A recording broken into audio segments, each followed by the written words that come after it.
Hello दोस्तों, मैं हूं अपूर्व और ये हमारा नेक्स्ट ट्यूटोरियल। और इस ट्यूटोरियल में हम सीखेंगे about do while loop. Do while loop एक तरह का एग्जिट कंट्रोल लूप होता है। जैसे कि हमने अपने पिछले ट्यूटोरियल में देखा था कि एक ये वाइल लूप है। वाइल लूप एक तरह का एंट्री कंट्रोल्ड लूप होता था, क्योंकि इसमें जो टेस्ट एक्सप्रेशन था वो पहले चेक होता था, बाद में जो लूप की बॉडी है वो एग्जीक्यूट होती थी। तो आप देख लीजिए एक आखिरी बार वाइल लूप को, क्योंकि इसके बाद हम समझेंगे do while loop. So let's see एक डू वाइल लूप काम कैसे करता है। इसको मैं हटा देता हूं और इसको भी मैं हटा देता हूं। अब एक डू वाइल लूप जो होता है, जैसे कि मैंने बताया कि एक एंट्री कंट्रोल्ड लूप होता है, तो इसकी खासियत ये होती है कि ये कम से कम एक बार चलता ही है। चाहे टेस्ट एक्सप्रेशन की वैल्यू सही हो भी या नहीं, ये एक ना एक बार चलता ही है। तो ये लूप जो है ये ऐसी कंडीशंस में बहुत काम आता है जहां पे हम चाहते हैं कि टेस्ट एक्सप्रेशन की वैल्यू जो है वो चाहे ट्रू हो या फॉल्स हो, लेकिन एक ना एक बार लूप चले जरूर। मान लीजिए यहाँ पे मैं लिखता हूँ int a is equal to 10। उसके बाद मैं लिखता हूँ, अब आप देखते हैं डू वाइल लूप की स्टार्टिंग कैसे करते हैं। पहले मैं लिखता हूँ डू, जो कि एक कीवर्ड है, फिर एक सेट ऑफ कर्ली ब्रैकेट्स के बीच में ये लूप बॉडी रहती है, इसके बीच में मैं लूप की बॉडी लिखूंगा यहाँ पे, और जो लास्ट कर्ली ब्रैकेट क्लोज होता है उसके बाद मैं लिखता हूँ वाइल। अब आप देख सकते हैं जो वाइल लूप था उसमें पहले वाइल लिखते थे, लेकिन डू वाइल लूप में लूप बॉडी के एंड में हम वाइल लिखते हैं, और वाइल के अंदर हमारी एज यूजुअल पैरेंथेसिस के अंदर हमारी टेस्ट एक्सप्रेशन की वैल्यू आती है। मान लीजिए मैं लिख देता हूं यहाँ पे a ग्रेटर देन 10, और यहाँ पे खासियत ये कि डू वाइल लूप के बाद में एंड में वाइल के बाद एक सेमीकोलन लगाना जरूरी है, जबकि पिछले वाइल लूप में क्योंकि वाइल लूप को पहले ही हम लिखते थे तो वहां पे सेमीकोलन नहीं लगाते थे। तो यहाँ पे मैं एक सेमीकोलन लगाता हूँ और इस लाइन को मैं डिलीट कर देता हूँ फिलहाल। अब देखिए, आप देख सकते हैं कि a की वैल्यू जो है मैं यहाँ पे उसको 10 की जगह 5 कर देता हूँ। आप देख सकते हैं कि यहाँ पे a की वैल्यू फिलहाल 10 से कम है, लेकिन इसके बावजूद ये लूप अगर मैं यहाँ पे लिखता हूँ सी आउट नई लाइन में वैल्यू ऑफ a,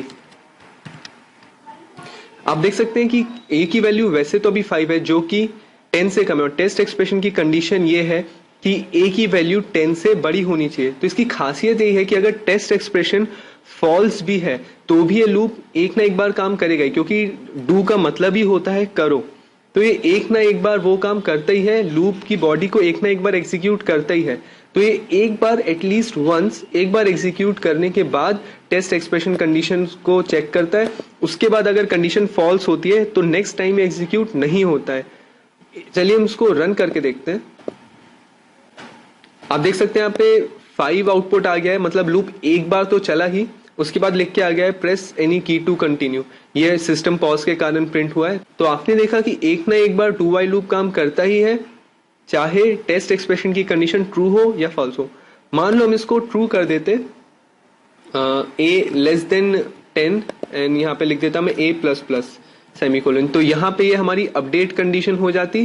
तो ऐसे केस में 5 से 10 तक की वैल्यू या 5 से 9 तक की वैल्यू एक्चुअली, क्योंकि मैंने यहाँ पे a लेस देन 10 लिखा है, तो 5 से 9 तक की वैल्यू यहाँ पे प्रिंट होती। चलिए इसको एग्जीक्यूट करके देखें, और आप देख सकते हैं कि एज यूजुअल 5 से 9 तक की वैल्यू यहाँ पे प्रिंट हो गई है, क्योंकि यहाँ पे मेरी स्टार्टिंग कंडीशन आप कह सकते हैं कि मैंने a इज इक्वल टू 5 दी थी। डू वाइल लूप ने पहली बार लूप को एग्जीक्यूट किया, 5 प्रिंट किया, अपडेट किया, a की वैल्यू को 6 किया, फिर चेक किया, हाँ 6 की वैल्यू 10 से कम है। तो इस तरह से लूप एग्जीक्यूट होता गया। तो जैसे कि मैंने यहाँ से 5 से, जैसे कि यहाँ पे मैंने 5 से 9 तक की सीरीज जनरेट की है, हम 1 से 10 तक की सीरीज को भी जनरेट कर सकते हैं काफी इजीली। यहाँ पे मैं लेस देन इक्वल टू कर देता हूँ और a को मैं 1 से स्टार्ट कर देता हूँ। तो आइए इसको एग्जीक्यूट करके देखते हैं। और आप देख सकते हैं जो हमने फॉर और वाइल लूप से किया था वही हमने डू वाइल लूप से भी किया है। और मान लीजिए अगर हमको फैक्टोरियल के प्रोग्राम को भी डू वाइल लूप से बनाना होता, जैसा कि हमने अपने पिछले ट्यूटोरियल में वाइल लूप से बनाया था, तो हम इस प्रकार से डू वाइल लूप का यूज करके हम फैक्टोरियल का प्रोग्राम भी बना सकते हैं। आप देख सकते हैं मैंने यहाँ पे कोई चेंजेस नहीं किए, मैंने वाइल की कंडीशन को नीचे कर दिया है, डू की कंडीशन को ऊपर कर दिया है, और मैं इसको अगर एग्जीक्यूट करके देखता हूँ तो ये पिछली तरह से ही काम करेगा।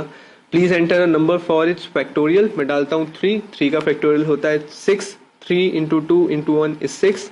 आप देख सकते हैं the factorial is 6, answer print हो जाता है। तो दोस्तों यहाँ पे हमने देखा कि एक डू वाइल लूप काम कैसे करता है। एक बार फिर से आपको बताता हूँ, do while loop exit control loop होता है, क्योंकि जब ये लूप की बॉडी खत्म होती है, एग्जिट होती है, वहां पे चेकिंग कंडीशन आती है और ये लूप एक ना एक बार रन होता ही है, इरिस्पेक्टिव ऑफ द कंडीशन कि जो चेकिंग कंडीशन है वो ट्रू है या फॉल्स है, उससे उसको कोई मतलब नहीं होता है, वो एक ना एक बार रन होता ही है। तो दोस्तों जुड़े रहिए मेरे ट्यूटोरियल से। Thanks a lot.